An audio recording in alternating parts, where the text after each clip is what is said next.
السلام عليكم، نهاركم مبارك إن شاء الله.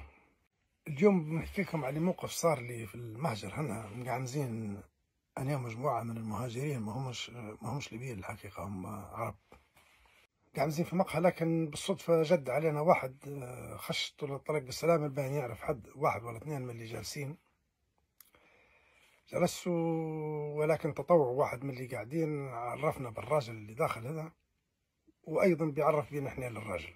وين ما وصل في أنا فلان الفلاني ليبي، انت تفضل الراجل هذا كيش الشيطان داير روحه بدي يخفف دمه، بيقولها هيك بخف الدم وبيمزحه، غير بيمزح على الليبيين، ما هوش مازح عليه الجماعة الآخرين. قال لي أنت من الأزلام ولا من الطحالب ولا من الجردان ولا.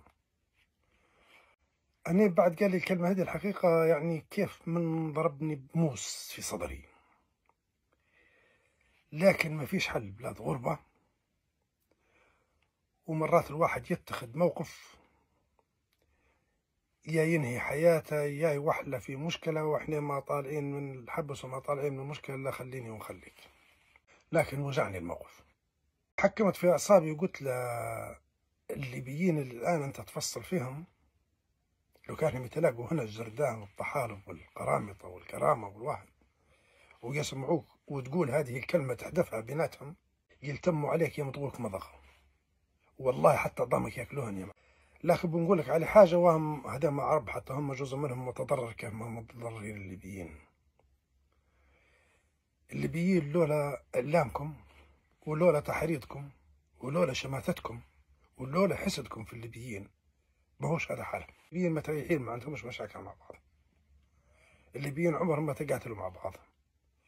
الليبيين عمرهم ما قصروا مع العرب. يكون في معلومك، أيام استقلال الجزائر نسواننا يقلعن في قيراطها من ودهن في اللي تقلع فيه كالدم بكل وتعطي فيه للجزائريين. ايام تونس تحصل لها مشكله الليبيين ما قصروش معها، ولا قصرنا مع تونس. ايام مصر تحصل لها مشكله وعمرنا ما قصرنا مع مصر، ولا كذلك السودان. هذه الدول المحيطه بنا، احنا قلت له في بلادنا يجونا مرات عمال يغشوا حتى في البني، يغشوا في القواعد، يغشوا في الاسمنت، يغشوا ويتعرم مرات حتى عليه هلا ويطيح، وعمرنا ما وجعنا. احنا الزراعه ناكلوا فيها مسرطنه من الدول اللي يديروا فيه المزارعين اللي يجونا، احنا فتحنا لهم صدورنا ورحبنا بهم، بدينا ناكلوا في الدول مسرطه، بدينا ناكلوا في الثمار والخضر المسرطه، عمرنا ما وجعناهم ولا عمرنا تكلمنا به. احنا الليبيين مجتمع طيب، ويكون في معلومك الليبيين اكثر عروبه من اي مجتمع اخر، لكن البين ما هوش نافع فيكم. وسيورها ليبيا تروق، وسيور الشعب الليبي يروق، وسيور الشعب الليبي توحد، وما تقعد الا في وجوهكم. أنا اضطريت نقول هذا الكلام الحقيقة، نحكي للراجل في هذا الكلام، لكن من داخل أنا بروحي حتى هازي على روحي، لأني نشوف فيهم الليبيين أنا ما بطلوش فعلا قطاف، لو قطاف الليبيين في بعضهم.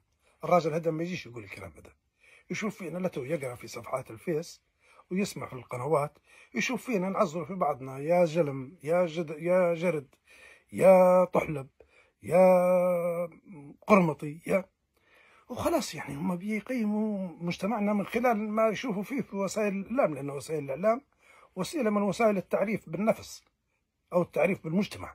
احنا هيك مجتمعنا. يعني حتى الكلمة اللي انقالت في 2011 ولا انقالت حتى في 2012 وقت الحمق ووقت الثورة ووقت الغضب اعتبرناها قاعدة، اعتبرناها مقدسة، يعني تمشي معنا طول عمرنا. تو اللي قال جرد، والله اللي قال زلم، والله اللي قال طحلب، والله اللي قال قرمطي في السنتين والثلاثة الأولاد، يا جماعة ما هيش قاعدة. كلمة انقالت وقت غضب، يعني أنت مرات تغلط حتى في ضمك وقت غضب، تغلط حتى في أحفادك وأنت غضب، مش غير في مجتمع وفي ناس. والله ما هيش قاعدة. القاعدة هي أنك بعد كم سنة تروق وتهدى وتعيد النظر في نفسك، ترتب ورقك، ما عادش تعطي لحد فرصة يضحك عليك. وإحنا المفروض ما عادش نعطوا فرصة لحد يخترقنا. إحنا لابد اليوم ننسوا العزار وننسوا التعيير وننسوا هالقطاف اللي بده يقصوا فينا بيه، ونشوف لوطننا، نشوف لناسنا. اليوم أنا بعد نفتح صفحة من صفحات واحد من جماعة النظام السابق، نلقى 3/4 اللي أصحابه من جماعة فبراير. نفتح صفحة من صفحة جماعة الكرامة، نلقى 3/4 أصحابه من جماعة الوفاق ولا من النظام السابق. نبت الصف على جماعة الوفاق نلقاها كذلك. احنا الناس البسطاء اللي في الشارع اللي ماناش في السلطة وماناش متاعين وما عندناش مصلحة في ضياع وطننا، ما عادش نبغوا الكلام هذا. هو من اللي يبي الكلام هذا؟ يبي الكلام هذا اللي مازال ما حصلش كرسي، يبي كرسي زايد ناقص حتى على دماء الليبيين. يبيها تستمر هذه الشتيمة، وتستمر هذه الانقسامات، وتستمر هذه الحروب، ويستمر هذا التشظي. منين يحصل مكانه؟ بعد حصل مكانه تلقوه أول واحد يدعو للتسامح ويدعو للتصالح ويدعو لوحدة الوطن، لأن خلاص وصل مكانه. أنا مانيش عارف أنتم إلى متى أنت بتعقلوا ومعاش بنعطوا فرصة لحد يضحك علينا وعلى بلادنا. خيرات بلادنا تمشي هدر. بلادنا ممكن يقسموها بين يعطوا جزء للمهاجرين ويعطوا جزء للاستعمار احنا لامتى بنعطوا؟ احنا ليش ما نتفقوش؟ احنا لامتى بنقعد نستخدموا هذه العبارات السيئة والمدلة اللي يضحكوا بها علينا؟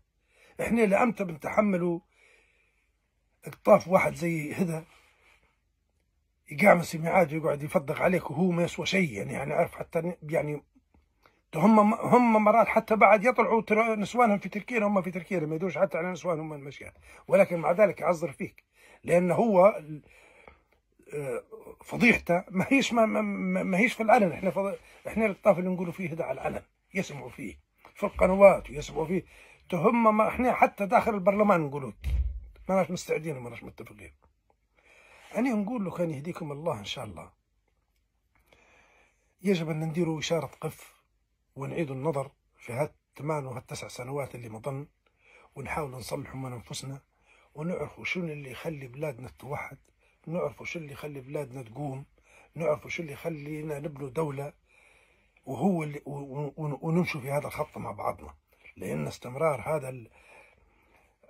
هذا التشظي واستمرار هذا التعيير والتعزير الله لا يبني وطن ولا نستفيد منه، بالعكس يزيد يشتتنا ويزيد يزرع الفتنة والكراهية، ويستفيد منا الشامت والحسود اللي ما يبيش لدولتنا تقوم. إن شاء الله ربي يهدينا ويهديكم. السلام عليكم.